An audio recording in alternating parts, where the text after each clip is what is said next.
Hello, everyone, and welcome. I'm here today with another EA conference conversation with Rav Chahal.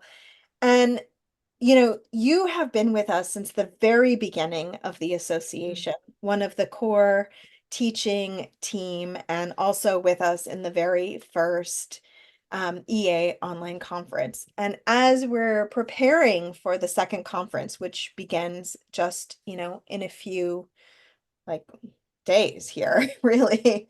We're in between eclipse seasons.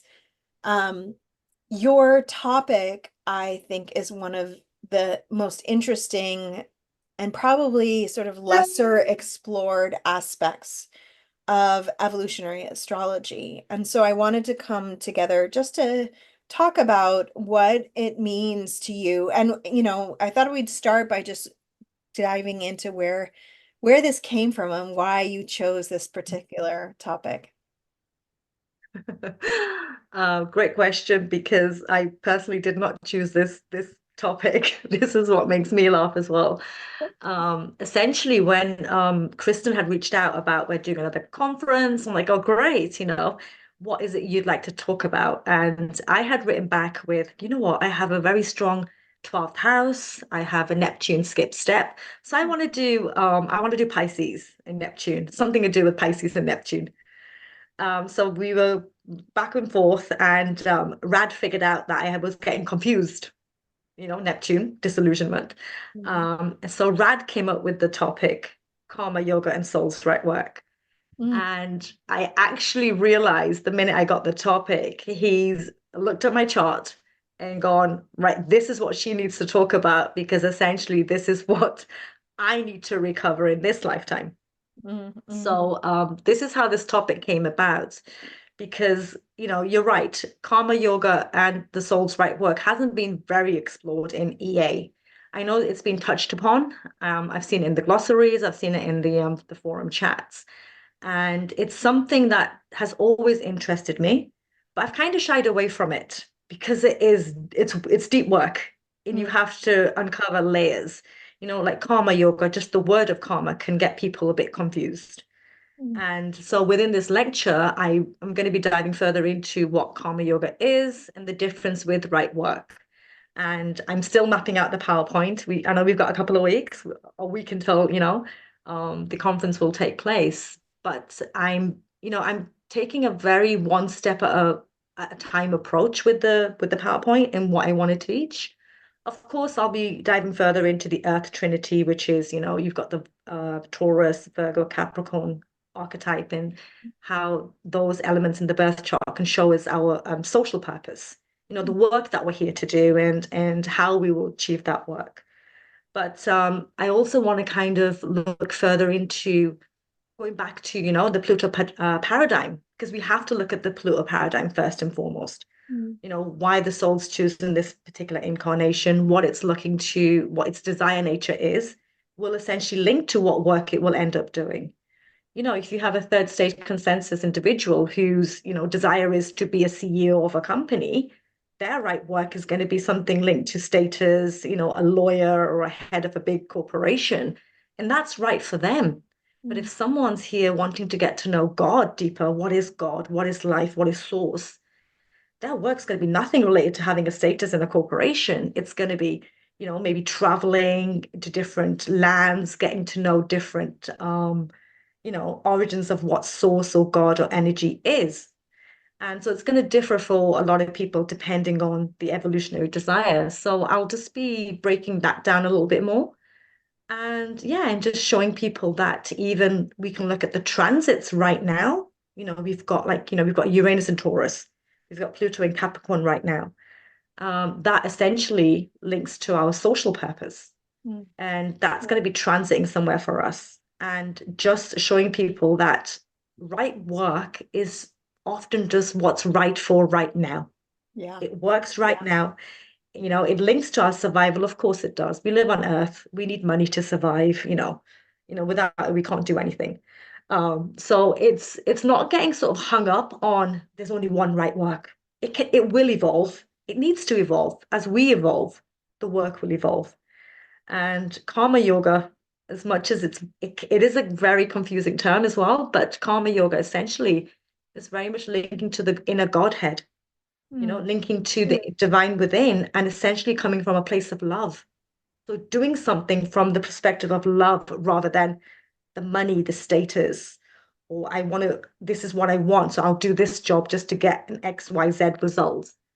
Where the basis is, I'm enjoying this, I love this, so I will do it from that perspective. Mm. So I'm going to be diving further into this topic, looking at those particular examples. So yeah, and we spoke just before we started recording, Michelle.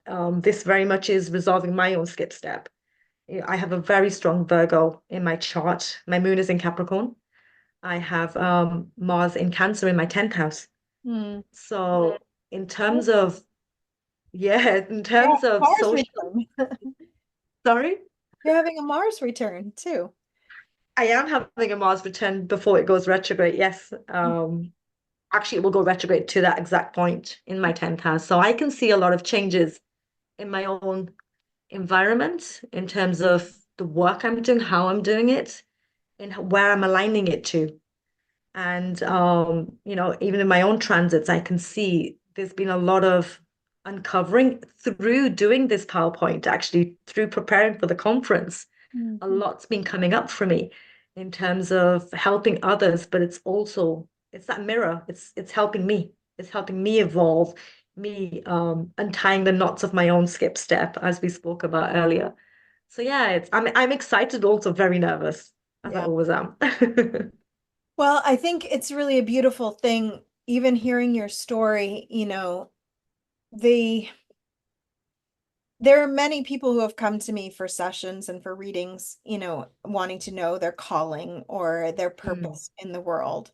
And the distinction of karma yoga, in a way, I think is very similar to the way a calling is not necessarily something that we are choosing for ourselves, but it's often something mm, that's given to us or a responsibility that requires a humility of our sort of learning process, right? Like mm, parenting, I would say, is a karma yoga in a many mm. ways.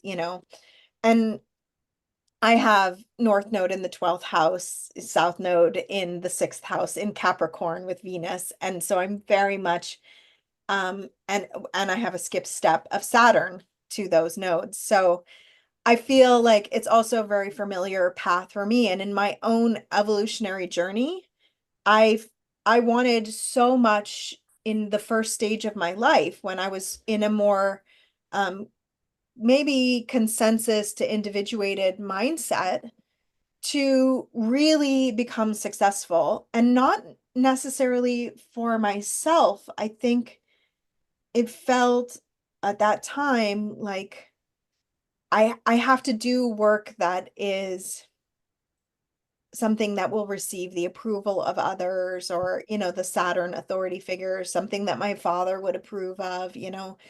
And as I've gone through this journey of undoing around my work and service, I think it's more evolved into a deep desire to know what God's will is for me and to live that through the work that I do. And so at thus I've seen more, this whole dynamic of being kind of given what you are to do Yeah, and just surrendering to that and saying yes to that and embracing that as the calling of your life at this time. And I do think it evolves.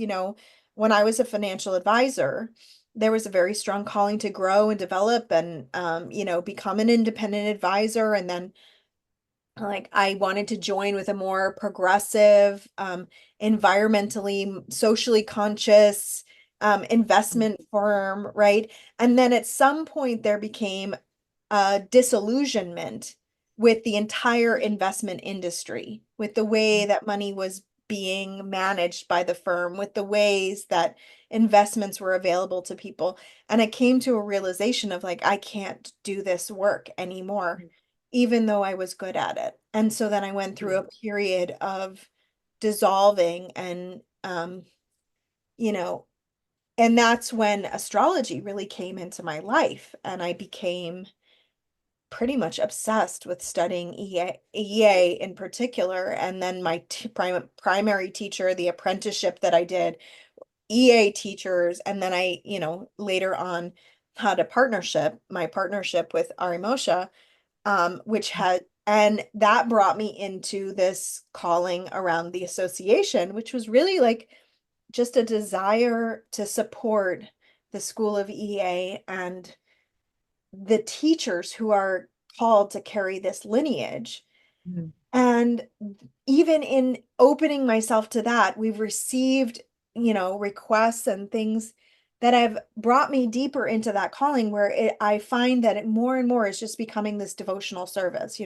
I'm like the administrator, I do all the things behind the scenes, I handle all the widgets and moderate, but it's because of this inner calling, this knowing that Yeah. this work serves, it's only served to deepen my own devotion to God and my own connection to the divine, that 12th house piece. And I find it fascinating that you wanted to do that piece. I didn't know that.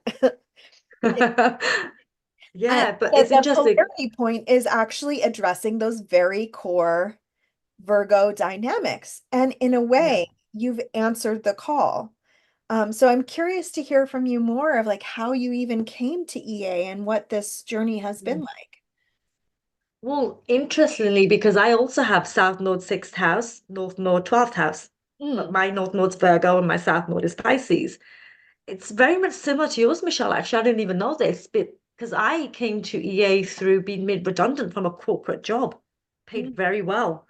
Um, and if I think back to my life in terms of the work I've done, the careers I've gone into, it it kind of just I just went with it. There wasn't really a desire that I want to be like a CEO. That was never there.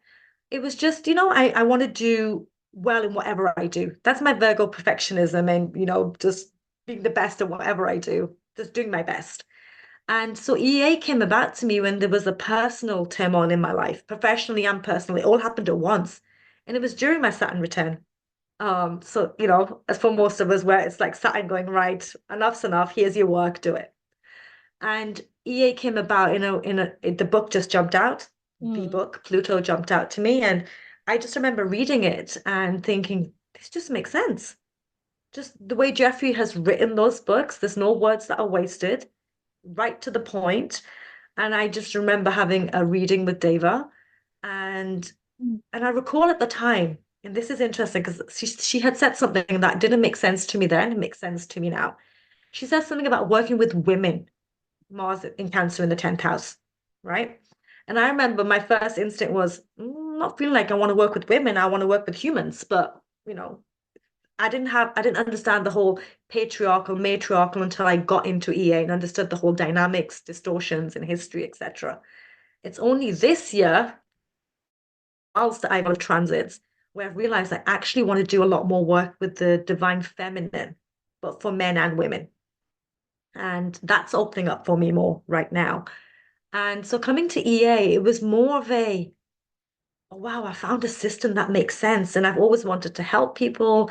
I've done a coaching diploma. So I was coaching people before I became an evolutionary astrologer. I just found the missing piece, like a soul coach.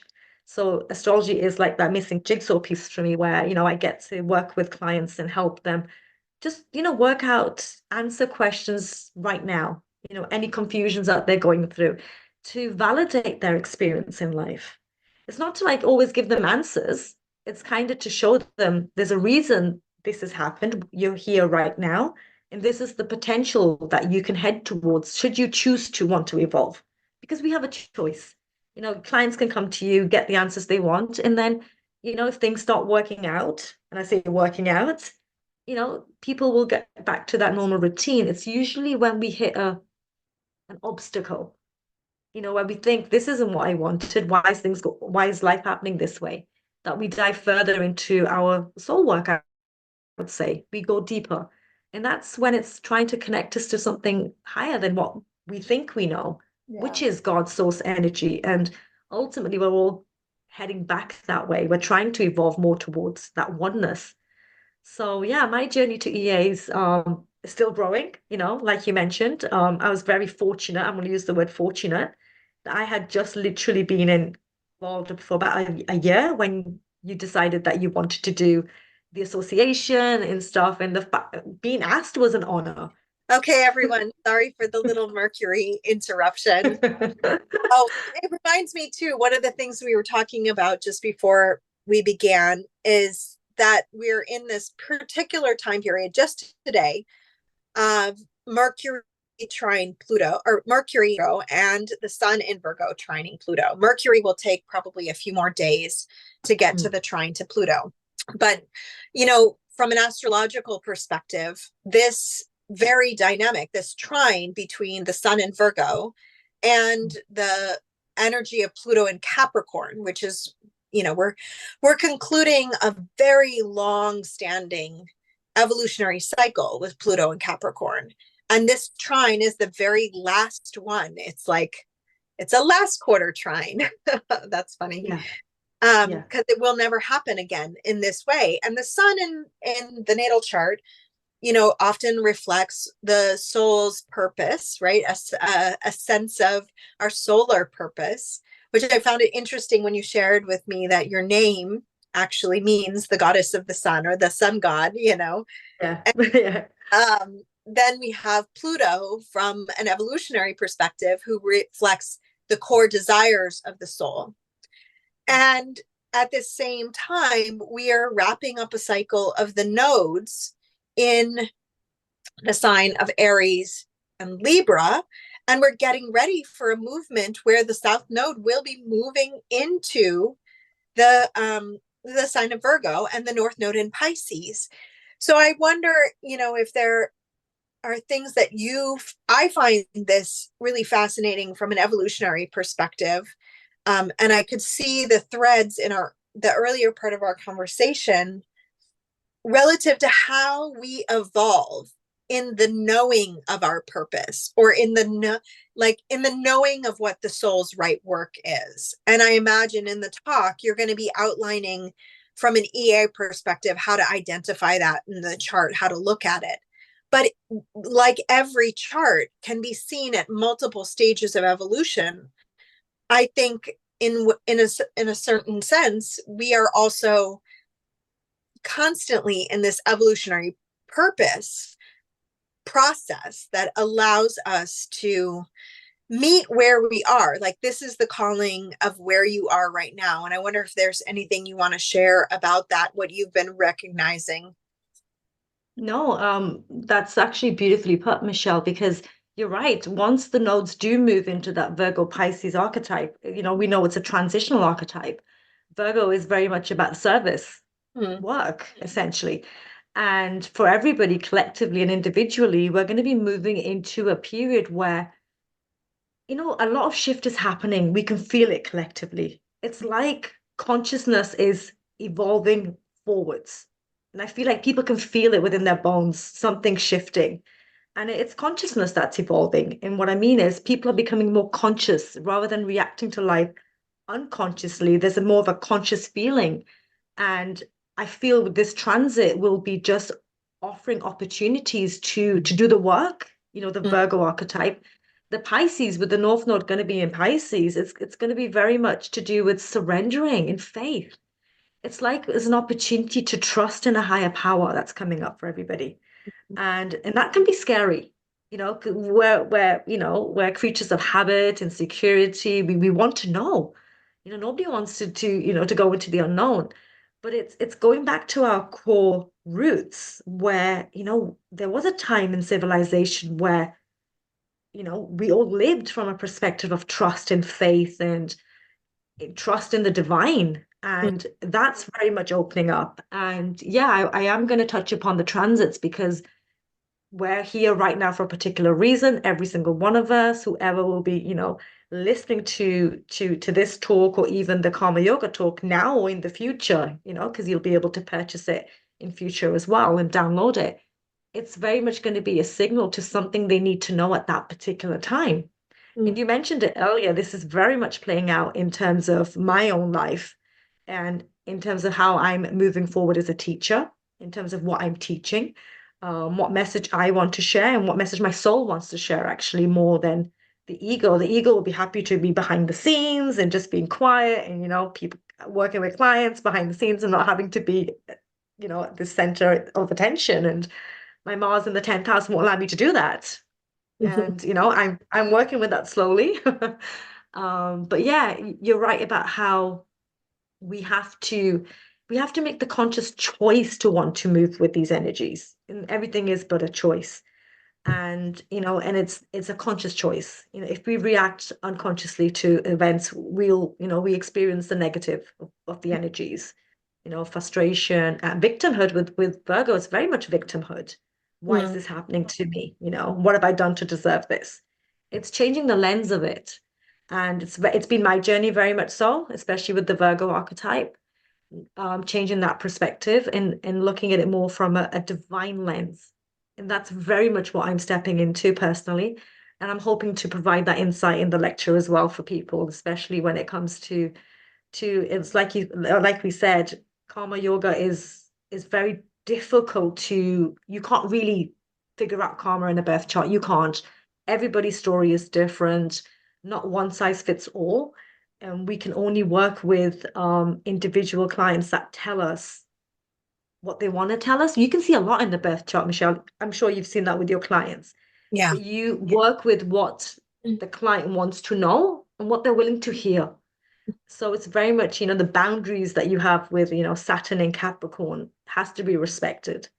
And as the world evolves forwards and as we move to the last stages of this Pluto retrograde transit before it goes direct, only for 5 weeks, we have a 5 week window of the direct motion of Pluto in Capricorn. And I think that 5 week window will be, a lot of people making a lot of shifts, I hope, evolving towards that Pluto in Aquarius, which is going to be about liberate, decondition, and let's, move towards a future where it's revolutionary, but in a positive sense, Mm. and not to move backwards in life, but let's move forwards, you know.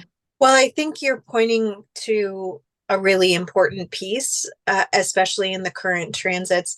I'm most fascinated of all things with the shift, with the final conjunctions of Saturn and Neptune and Pisces, with the Mm, transition of the nodes into Pisces, no, Virgo, and mm, then the subsequent following next year where there will both Saturn and Neptune will both move into Aries.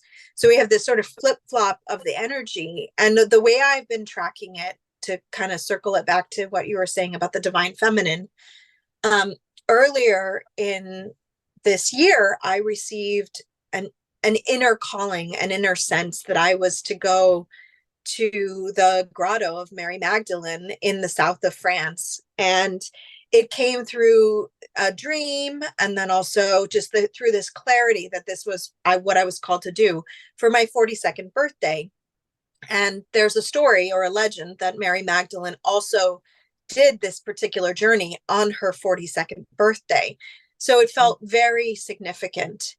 And when I took that journey, in my natal chart, um, my solar return changed for France was like Mars on the ascendant, Mars in Capricorn. It was such a powerful initiation. Yeah. And both listening, to kind of the divine calling, and I don't know where this will take me in terms of my work or what I'm Mm, doing, but I've had that with astrology since the beginning, the calling to tune into the goddesses and to the feminine, and to bring forward um, an evolutionary desire for their voices to be expressed. I mentioned this in my talk with Jordan just the other day too, because I think she also is in that frame where she's hearing the calling to progress the feminine voice.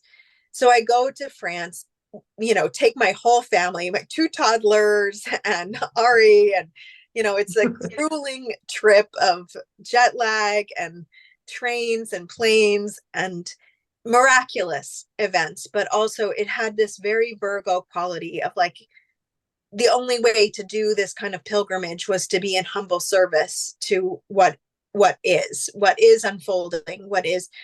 And I feel the same deep inner calling to return. And so I've been a part of this community of, um, women on Facebook, and mostly women. I think there are probably men there in the community, but um, who are following her sacred pilgrimages and listening to her, and all of that.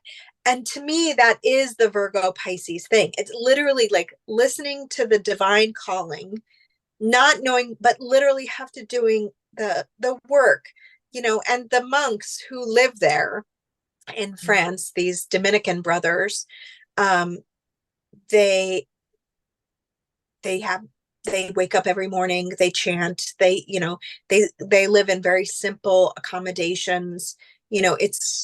It's monastic in the same way, like in a Buddhist temple or in an ashram, you live very simply. Although in France, I tell you, they just serve dessert and espresso at the monk meal with wine. So it's a good deal if you're going to go there, stay at the hostel that's run by the monastery.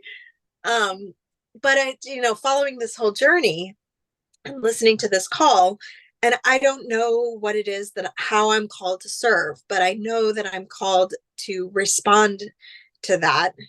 Um, anyway, what was the other thing?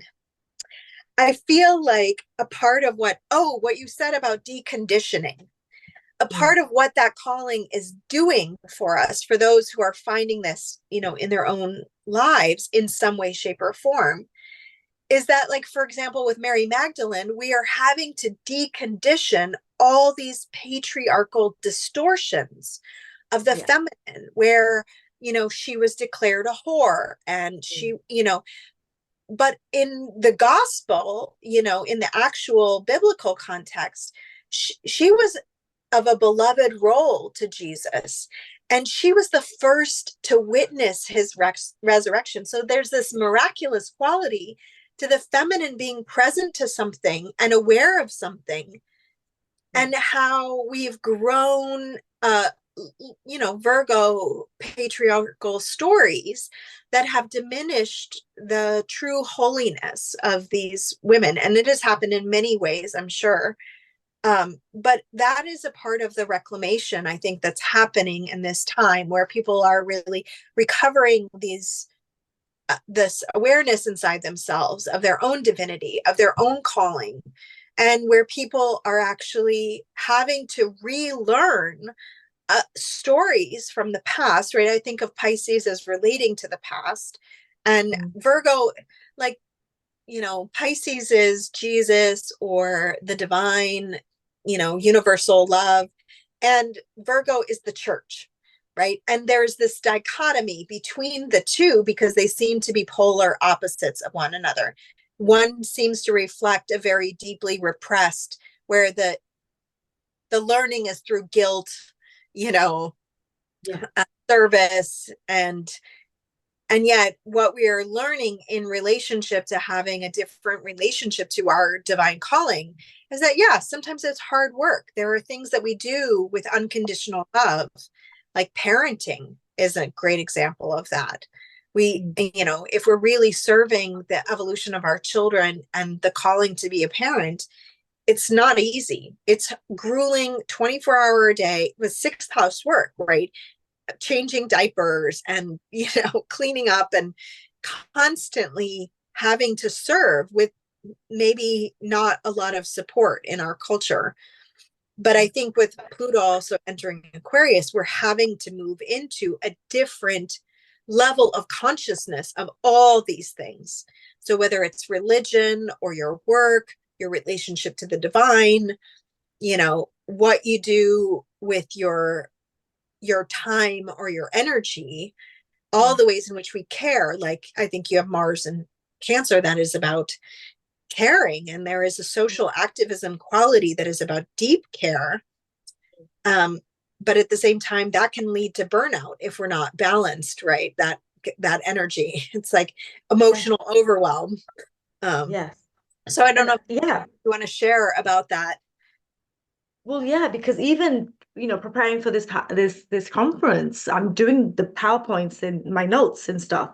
And it was just even today, and I mentioned this earlier, there was a bit of overwhelm coming in. I had to slow down and be like, just process what you're writing. And I Mm. have a Mercury Jupiter new phase, and I know the information will come. I just have to have faith, 12th house, and surrender that the message will be shared and trust in the ability to share that message and it will come through. And yeah, that overwhelm is also just it's figuring out is it the guilt that's setting in, because the Virgo archetype is man-made guilt. It's learned guilt that is patriarchal in context. And then it's about working through that and knowing that's man-made guilt. I don't need to carry that. And I will drop that and I'll do that one step at approach, one step at a time, one foot in front of the other, and the path will unfold. That's that whole Pisces element coming in. And you're completely right. And just going back to the whole Mary Magdalene, I so resonate with what you're saying. And did you know that you can actually find the asteroid Magdalene in the birth chart? Oh, I should look at that. Yes, it's I believe it's 318. And I'm gonna do guess where mine is. In I Virgo. the, well, no, though Magdalene does relate to Virgo because she was the high priestess of Isis, the Hmm. Egyptian high priestess of Isis. She has that lineage. Mine is exactly to the degree conjunct my Mars in the 10th house in Cancer. Wow. Oh, I just got Yeah. chill. Yeah. So this year it's been a more of a this is what you're here to do. So Mm. it's kind of slowed me down a little bit, Capricorn, just to figure things out. Be like, okay. And all I've said to the universe is, show me the way, show me the path, open those doors, and I will walk towards those doors. So I've been doing a lot of research in the background and going deeper into the Magdalene mysteries. The amount that she's connected to England is I never knew about. I knew about France, and but there's a lot of energies in the UK and even going right the way back to Egypt. So I'm doing a lot of research to do with that. And even when clients are now coming to me, I am paying attention to where is their Magdalene for myself to Mm. see if there's anything pulling them towards, the divine feminine for men and women. Because we have to remember it's not just about the women, it's the feminine within all of us that is just trying to reawaken. And it's, yeah, that Virgo Pisces nodes, I feel it's just going to make it more into people's consciousness, more about doing the work and welcoming in um whatever message wants to come in, especially through the Pisces Virgo. As we do transition out this Piscean age, I know people are like we're in the Aquarian age and stuff. I still feel we're still closing that cycle to welcome in the Aquarian age.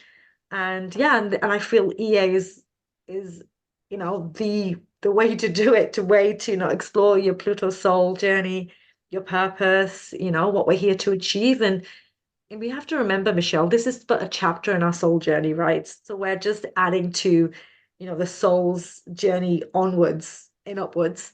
But yeah, no, it's been a powerful year in a lot of ways. And even with this conference, I'm hoping it opens doors for a lot of people just to explore that karma yoga within themselves and the right work. And like you said, work can be anything that's linked to a divine nature. Like you said, mothering. It is a job. It is. It's and hands up to all you mothers out there. I've babysat my nieces and nephews and gone, okay, great, I can hand you back. But yeah, but we all have different desires. And I have a moon in Capricorn, you Mm. know, and I do feel I've probably done it so many times in previous lifetimes. In this lifetime, it was more like you can have a break, Yeah. on something else. That's the second time this in the last 2 weeks that I've heard a moon in Capricorn say that about having babies. Yeah. Uh, It's fifth house for me. Mine's in the fifth house. Can you believe that? yeah. So traditionally, traditional astrologers would read it like, oh, you're going to have a child later on in life. Yeah, big Yeah. family. And I'm like, no, I'm 45. I don't think so. Oh, the other one who was like that, she ended up having a lot of cats, but she had very strong callings around other things. And Mm, in particular, what I learned from that, when I saw that packed fifth house, we tend to think that that translates into mm, children, but it's also creative actualization. mm. Yeah. And of course, the work that you're doing, the moon in particular, Capricorn moon, Yeah. And how you got to this work, right? Leaving corporate, Capricorn, Yeah. moon, to Yeah. come into a place of serving in the sixth house where you're actualizing, you know, you're teaching what you're here to learn. Yeah. And so that doesn't necessarily mean you do that through teaching little children or you do that through Yeah. having a big family. In fact, Yes. like you can be attending in a big way to many souls. You have a lot more freedom in that respect to actually serve your soul's calling Mm. via that choice Saturn to abstain, right? We always have a choice Mm. from those responsibilities, but that gives you actually a different responsibility. I find that Yeah. the people who choose not, especially with that Mars and Cancer, Yeah. that just re-emphasizes um, the core calling of your soul to actualize a higher purpose Mm. that helps people to evolve emotional through we evolve through the emotional body. I say The this all body. the time. Mm. And one of the talks that you did for us was on that evolution through the Ocean. emotional body, Yeah. which I feel is just so perfect. Um, Oh, yeah. yeah. And I love the way you have really embraced how you've been called to this particular talk. Mm. So for those of you who are watching who haven't decided yet to join the conference, you can register for the entire conference. You can use the code RAV10 to take 10% off of the full conference pass. Um, if you just want to attend this talk alone or any of the individual lectures, all of the individual lectures are available for registration. And there's a link below to your talk and to the website where you can find all of the lectures. We begin very soon, Thursday, October 3rd. It's 4 days of talks. From a Virgo perspective, a lot of information, but one doesn't become overwhelmed by that because you basically get lifetime access to all of the talks if you do the full lecture pass. So you don't have to be there live. You can listen to them at your leisure. You can re-listen to them. And I think one of the beauties of your talk and on most all of the talks that are available is that it doesn't matter whether you're a beginner in evolutionary astrology and you're just learning this stuff, or whether you're an advanced practitioner and you're wanting to really just deepen and also be a part of a community of people who are all learning together. Each of these talks is accessible at any level, really. And, we will hear and absorb and take in what we're available to at our level of evolution, just like you were saying with sessions and when clients come to you. And I'm so looking forward to what you're bringing forward in this because it's, for me, the sixth house axis and the Virgo Pisces axis is such a core part of our evolution, being that it's a mutable sign, being that it's that changing nature of the inner dynamic of the soul and the outer, you know, divine source that we have a relationship to, which is also an inner source, right? So that's part of that call and response. And I absolutely love that you're also following the Magdalene. Yeah. You a lot like her, you have that with your I hair. have.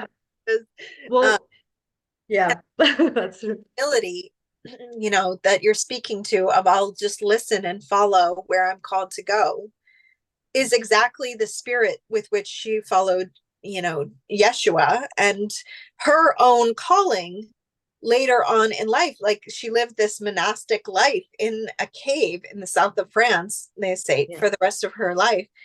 And one last thing I'll close with, just a few weeks ago, on the very same day, two of my students, friends who led me on this pilgrimage back in February, they both sent photographs of a chapel devoted to Mary Magdalene in different parts of France, not that I had attended, not that we had gone to, but not knowing that either one had sent the image to me on the same day. It was like the most synchronistic, amazing experience. And that's kind of the way the divine works I think, through people, is that we're each following our calling. They're both on their own soul's journey relative to their path.